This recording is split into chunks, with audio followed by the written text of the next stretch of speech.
Hello guys, मेरा नाम कृष्णा है और मैं आपकी अपनी class English by Krishna sir में स्वागत करता हूं। मैं आज आपके लिए लेकर आया हूं एक न्यूज आर्टिकल जो कि न्यूज़पेपर हिंदुस्तान टाइम्स से लिया गया है और ये आज के न्यूज़पेपर से ही लिया गया न्यूज आर्टिकल है। ओके, तो मैं इस न्यूज आर्टिकल को आपके लिए रीड करूंगा और उसके साथ साथ इसको हिंदी में ट्रांसलेट भी करूंगा, जिससे आपको बहुत सारे वर्ड्स के प्रोनाउंसिएशन और बहुत सारे वर्ड्स के हिंदी मीनिंग क्लियर हो जाएंगे। Okay, let's start. सबसे पहले हम इस न्यूज आर्टिकल की जो हेडिंग है उसको देखते हैं। Denied arms, beggar steps man in Bijnor. Denied means इनकार किया जाना, आर्म्स मींस भिक्षा। इस वर्ड में आर्म्स में एल म्यूट है, तो भिक्षा से इनकार किए जाने पर बेगर यानी भिखारी, स्टैप्स मैन, बेगर यानी भिखारी ने एक आदमी को स्टैप किया। स्टैप मींस चाकू मारना इन बिजनौर। तो पूरा हेडिंग क्या हो गया हिंदी में? भिक्षा से इनकार किए जाने पर एक भिखारी ने बिजनौर में एक व्यक्ति को चाकू मारे। राइट, तो ये इसका हेडिंग हो गया। अब हम आगे की न्यूज देखते हैं। तो देखिए, ये न्यूज है मेरठ रीजन की। मेरठ इन BIZARRE। इस वर्ड का प्रोनाउंसिएशन क्या करेंगे आप? बिजायर या बिजायर? नो, इसका राइट प्रोनाउंसिएशन है बाजार। थोड़ा आपको अजीब लगेगा लेकिन इसका एग्जैक्ट प्रोनाउंसिएशन यही है, बाजार इसका प्रोनाउंसिएशन है और इसका हिंदी मीनिंग है विचित्र। इन अ बाजार इंसिडेंट यानी एक विचित्र घटना में अ बेगर एक भिखारी ने एलिजेडली यानी ऐसा आरोप लगाया जाता है, इस न्यूज की पुष्टि न्यूज़पेपर अभी नहीं करता है, कि एक भिखारी ने स्टैब किया, चाकू मारे, एंड इंजर्ड जख्मी किया दूसरे व्यक्ति को आफ्टर जब द लेटर यानी यहां दो लोगों की बात की जा रही है, एक तो बेगर की और एक उस व्यक्ति की जिसको स्टैब किया गया है। तो जब दो लोगों की बात की जाती है और तब लेटर वर्ड यूज होता है LATTER, तो हम सेकंड पर्सन की बात कर रहे होते हैं, दूसरे वाले की, यानी इंजर्ड मैन की बात की जा रही है।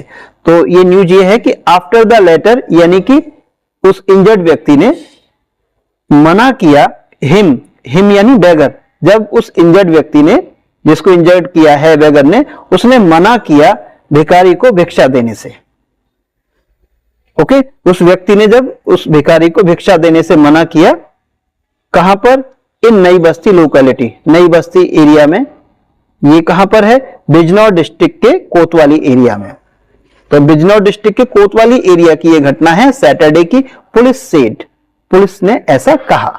राइट, द इंजर्ड, तो जिस व्यक्ति को बेगर ने स्टैब किया है यानी चाकू मारे हैं, जख्मी किया है, the injured man identify as, उसकी पहचान हुई है, आइडेंटिफाइड मींस पहचान, उसकी पहचान हुई है एज नईम, नईम के तौर पर। उसका नाम क्या निकल के सामने आया? नईम। 45, इसका मतलब वो 45 ईयर्स ओल्ड है और was admitted to a hospital, उसको एक हॉस्पिटल में एडमिटेड किया गया यानी कि उसको भर्ती किया गया हॉस्पिटल में। दे सेड, यहां पे दे वर्ड जो आ रहा है ये किसके लिए आ रहा है? पुलिस के लिए। तो पुलिस अधिकारियों ने ऐसा कहा, दे सेड। एंड एडिड, और यहां पे एडिड का मतलब क्या है? उन्होंने आगे इसमें जोड़ा यानी आगे बताया दैट की ही वाज, ये ही किसके लिए आया? जो इंजर्ड मैन है, जिसको बेगर ने स्टैब किया है। He was said to be, कि ये कहा जाता है कि वो है आउट ऑफ डेंजर, कि वो आउट ऑफ डेंजर था। यानी नईम जो 45 ईयर्स ओल्ड मैन है जिसके साथ स्टैबिंग हुई है, भिखारी ने जिसको चाकू मारे हैं, उसके बारे में कहा गया कि वो आउट ऑफ डेंजर था यानी खतरे से बाहर था। राइट, सर्कल ऑफिसर जो क्षेत्र अधिकारी हैं बिजनौर के सिटी एरिया के, जिनका नाम संग्राम सिंह है, सेड, उन्होंने कहा द बेगर, जो भिखारी है, आइडेंटिफाइड एज, उसकी पहचान की गई किसके तौर पर? नसीर, उसका नाम निकल के आया है कि नसीर अहमद है। वॉज अरेस्टेड, उसको अरेस्ट कर लिया गया। And a case was being registered, और एक केस उसके खिलाफ दर्ज किया जा रहा था अगेंस्ट हिम। राइट, और उसके खिलाफ एक यानी नसीर अहमद के खिलाफ एक केस दर्ज किया गया। इंजर्ड नईम, और जो जख्मी जो व्यक्ति है नईम, इज अंडरगोइंग ट्रीटमेंट, उसका इलाज जारी है।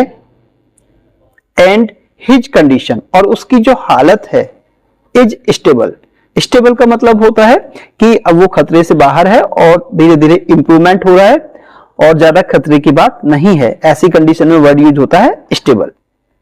द कॉप सेड, तो गाइज कांस्टेबल के लिए कॉप वर्ड भी यूज होता है, तो उस कॉप ने यानी अधिकारी ने बताया। ओके, पुलिस अधिकारी के लिए, कांस्टेबल के लिए हम कॉप वर्ड भी यूज करते हैं। एज पर रिपोर्ट्स यानी खबरों के अनुसार, द बेगर केम टू, जो भिखारी है वो आया नई बस्ती एरिया में ऑन सैटरडे। सैटरडे को वो भिखारी नई बस्ती एरिया में आया आफ्टरनून, सैटरडे आफ्टरनून में।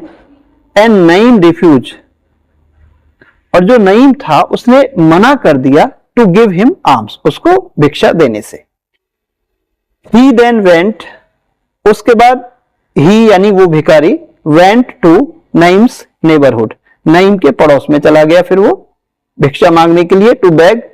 But the house women there, लेकिन पड़ोस के घर में जो महिला थी उसने भी रिफ्यूज हिम आर्म्स, उसे भिक्षा देने से मना कर दिया। When the beggar started forcing her, जब उस बेगर ने शुरू कर दिया, started forcing यानी दबाव बनाना, जोर देना उस महिला पर, हर वर्ड किसके लिए आया है, उस विमेन के लिए, टू गिव हिम आर्म्स कि वो उसे भिक्षा दे, इस बात के लिए उस पर जोर देना शुरू किया, दबाव बनाना शुरू किया। एन आर्ग्यूमेंट स्टार्टेड, तो इसमें क्या हो गई, उनके बीच में एक आर्ग्यूमेंट शुरू हो गया, बहस शुरू हो गई। बिटवीन द टू, उन दोनों के बीच में, दो कौन कौन, एक तो वो बेगर और एक वो विमेन, वो औरत जिसके घर पर वो भीख मांगने गया था। सीइंग दिस, इसको देखकर कि उन दोनों के बीच में बहस हो रही है, जो नईम था जिसके यहां वो बेगर पहले भीख मांगने गया था, आल्सो रीच देयर, वो भी वहां पहुंच गया। And scolded the beggar, scolded means मतलब डांटना, उस नईम ने उस भिखारी को डांटा। दिस एनरेज्ड, इस बात पर, नईम के डांटने पर, एनरेज मीन्स क्रोधित हो गया, कौन, द बेगर, इस बात ने बेगर को क्रोधित कर दिया। एंड ही स्टार्टेड, और उसने शुरू कर दिया, हर्लिंग एक्सप्लेटिव्स, इस वर्ड का मतलब समझिए, हर्लिंग एक्सप्लेटिव्स का मतलब, हर्लिंग मीन्स होता है उछालना, एक्सप्लेटिव्स मीन्स अपशब्द, अपशब्द बोलना शुरू कर दिया, किसके लिए, नईम के लिए। ऑन बीइंग कन्फ्रंटेड, अब जब उस बेगर ने नईम के लिए गालियां देना शुरू कर दिया तो उनमें आपस में विवाद बढ़ गया। तो झड़प होने पर, कन्फ्रंटेड मीन्स आमना सामना, हाथापाई होने पर, द बेगर, बेगर ने, ये बताया जाता है यानी आरोप लगाया जाता है, allegedly took out a knife, कि उसने एक नाइफ निकाला, एंड स्टैब नईम, और नईम के मार दिया, यानी स्टैबिंग की, चाकू से उसे मारा। इन द स्टमक, स्टमक में प्रहार किया, यानी पेट पर चाकुओं से प्रहार किया उस बेगर ने नईम के। द पुलिस सेड, पुलिस ने कहा। पीपल गैदर्ड देयर, लोग वहां पर इकट्ठे हो गए। And cot hold of the beggar, और उसने उन लोगों ने जो वहां पे इकट्ठे हुए बेगर को पकड़ लिया। And handled over him to police, और उसको पकड़कर पुलिस को दे दिया। राइट, तो ये थी आज की हमारी न्यूज जिसको हमने ट्रांसलेट किया। तो आपने देखा किस तरीके से एक सिंगल न्यूज आर्टिकल से आपको बहुत सारे वर्ड्स के प्रोनाउंसिएशन क्लियर हुए और बहुत सारे वर्ड्स के हिंदी मीनिंग भी आपको क्लियर हुए। आई होप आज का ये वीडियो आपको पसंद आया होगा। अगर आपको हमारी कोशिश अच्छी लगी तो इसे लाइक करें, शेयर करें, चैनल पर नए हो तो सब्सक्राइब जरूर करें और नोटिफिकेशन बेल को दबाकर ऑल पर क्लिक करना बिल्कुल ना भूलें, जिससे कि हमारे हर वीडियो का अपडेट आपको मिलता रहे। हम फिर मिलते हैं एक नई क्लास में, तब तक के लिए जय हिंद, थैंक यू।